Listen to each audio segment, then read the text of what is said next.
Hello, my name is Samantha Thompson and I'm a local artist here in Victoria, and I've been asked by Dandenong Council to run you through and help you make some vegetable labels at home.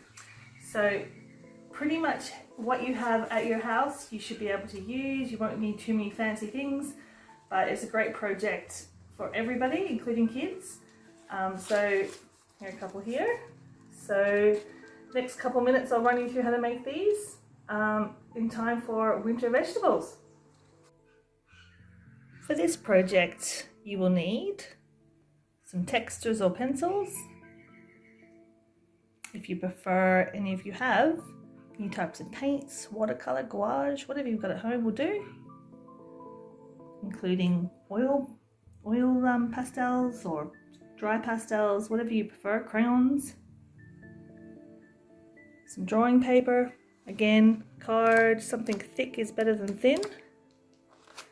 So at least 110 GSM would be great, but use what you've got, that's fine. Scissors, a pencil, and a laminator. So an A4 laminator with some pouches. You can get these from various places, they're fairly cheap, it's about $20. First thing you need to do is get your piece of paper out and your pencil and think about what kind of design you might like your seedling labels to be. My ones are generally pointy at the bottom because that's obviously a good design so that you can stick it into the dirt. So sometimes they can kind of be tear shaped like this, so just give it a bit of a sketch. They could be round with a little triangle at the bottom, or they could be, crazy shape. It doesn't really matter, as long as you've got some type of little bit here so it can stick into the dirt. So if that's the dirt, you want to be able to see the label. So whatever design you decide to choose, it could be all of them, it could just be one. You need to cut that out, and that will be your template. I have my shapes, and all I'm going to do is cut around them.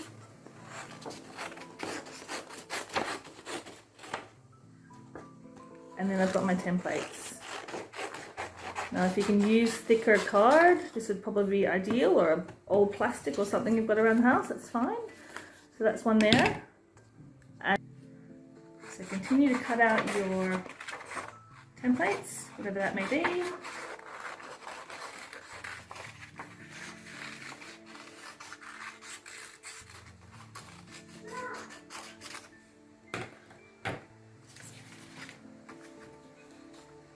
Place them on the paper,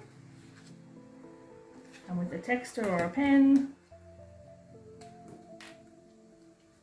very gently just trace around the paper.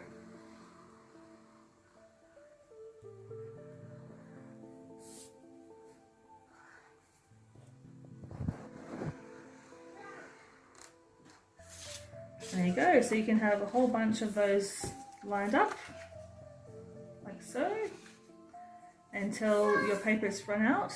Can you stop it? It's here. So once you've completed cutting out your templates, pop them on another piece of paper, preferably a little thicker or thick. Thicker the better. And gently go around your template. If you need a little bit of sticky tape or something to hold it there, you can do that too. Just make sure you don't rip the paper. And basically you can kind of pop as many as you can fit in on that page, so maybe 4 or 5 on that page, and just keep going.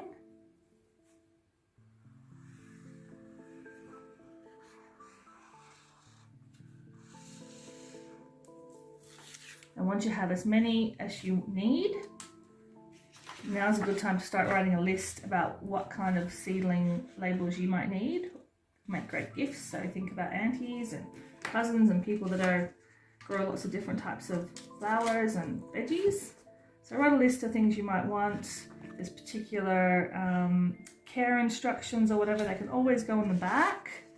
You can always write them on here about when to plant or how the spacing and all that sort of thing. So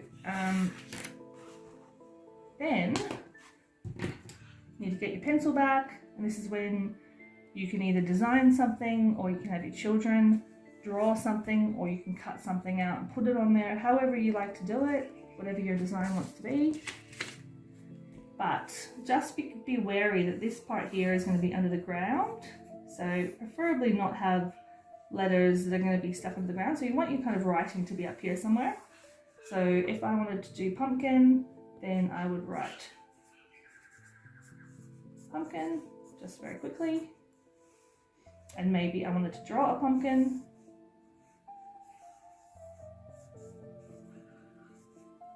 Just very sketch. So you could do something like that. And then, you know, kind of block it in. Got a kid at home that's good at bubble writing, that might work.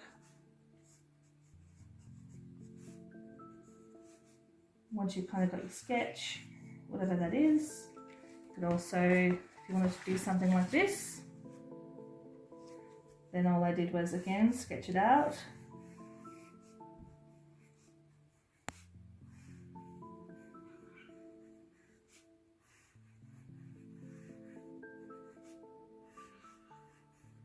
There's a particular type of bean, you could always put the details down there. And from here I just did a very gentle line. All this is going to be rubbed out, so you don't want to press really hard, just press really gentle, so if you make a mistake it's easy to rectify. And then just 2 or 3 little stripes for these colours underneath. Into a little V here. And that's pretty much all you need to do. And just repeat for any type of vegetable or flower or whatever you want to do. Here's another one with the snow pea. Capsicum. The other thing you might want to be conscious of is not to make them too big. You don't want them probably bigger than an A4 across. You might want them smaller, so you could have them a bit more dainty, but again remember that at least an inch or so is going to be in the ground, so just try and keep most of the decoration towards the front. You can. And then we'll go to the next stage. So once you've got some different labels sketched out, and you can have a whole bunch or a couple, up to you. A couple of different ways you can do it. So I've got some textures here, or again you can use crayon or pencils or whatever you have at home, and you basically just colour it in nice and bright for this particular one.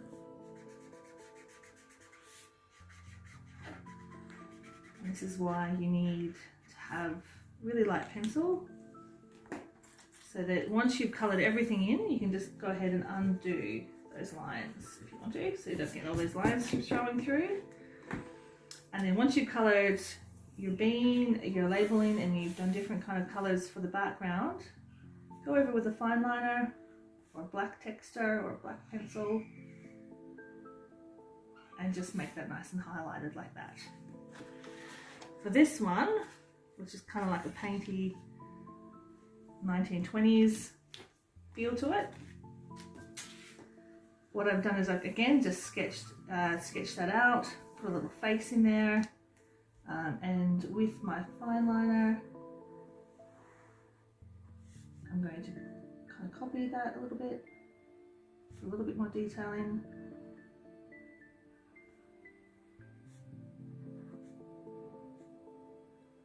Now you can, choose pumpkin, so you could kind of use pumpkin colours if you wanted to. Otherwise it could just be completely separate. Just outline.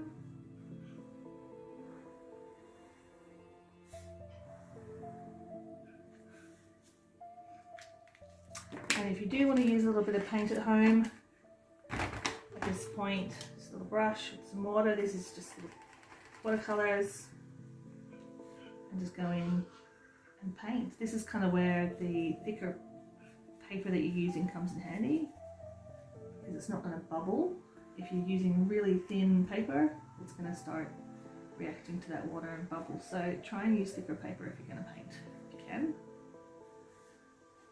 So you just paint it all through, finish painting that. If you want to use it black and white, or just this colour, you just kind of go in there. If you don't want the colours to blend too much, then perhaps let it dry in between colours, because they will blend together if they're wet.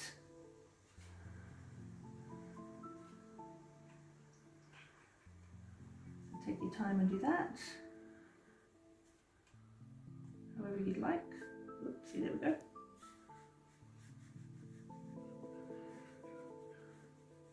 You can spend as long or as little as you want on that. Or go through the children's artwork. It's one my kids have made. And if you're like me, you have lots of this great stuff around. So again, just use your template, outline.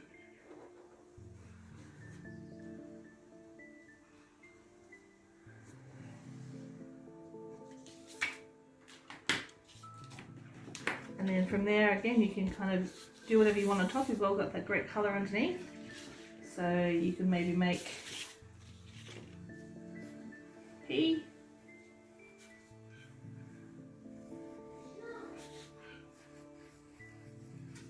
Pea.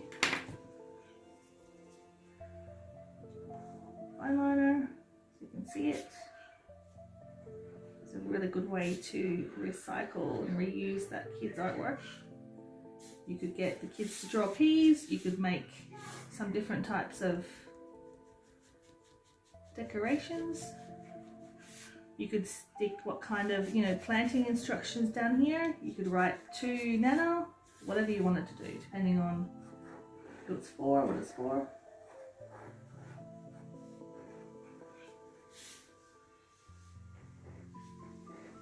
You go back and colour the peas in. Whatever you want to do.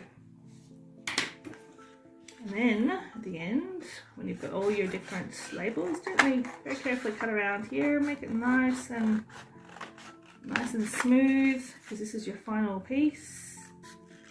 So just keep that really smooth. Same with these guys that you were doing before.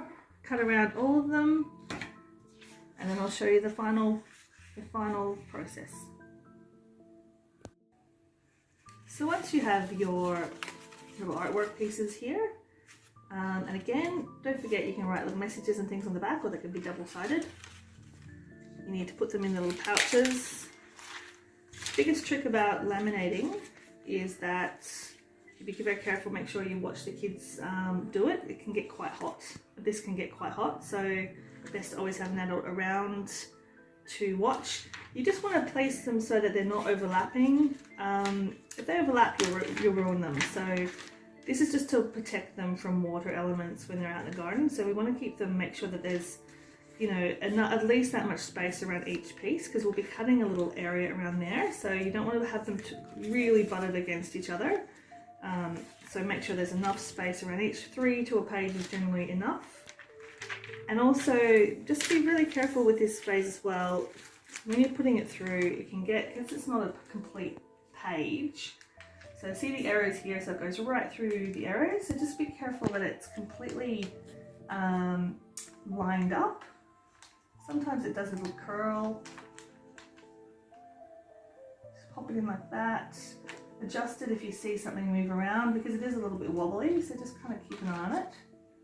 Just be really careful for this phase, you can wreck your work. Again, it comes out very hot, so just be careful there. Just gently guide it through.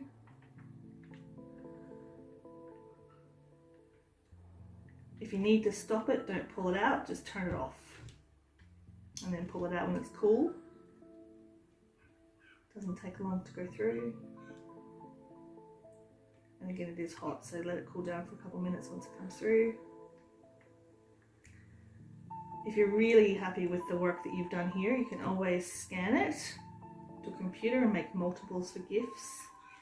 They're quite cute, especially for overseas. You can pop in an envelope, write personal messages on them. Great little idea. There we go, so that's through. Make sure you turn it off when it's finished. So I've got my sheets here. Once you're finished with all your sheets, you essentially just need to cut out. Now, don't cut up against the paper. What's going to seal it in is that you have a little bit of an area away from the paper. That's actually going to make it waterproof. So So you need that little gap. If you cut the paper, it's basically going to let the moisture into the paper, so there's no point in doing this. So make sure that you've got a nice smooth centimetre or two around. And you just cut them out, and that is it. Then you can go ahead and use them in the garden. Thanks for joining me. I hope you and the family have had lots of fun making these little labels, and don't forget it's the same process to make some really cute bookmarks, so laminated or unlaminated. So go ahead and chop up those kids' artwork, make some collage, paint, draw, and have lots of fun making these. And thanks for joining me.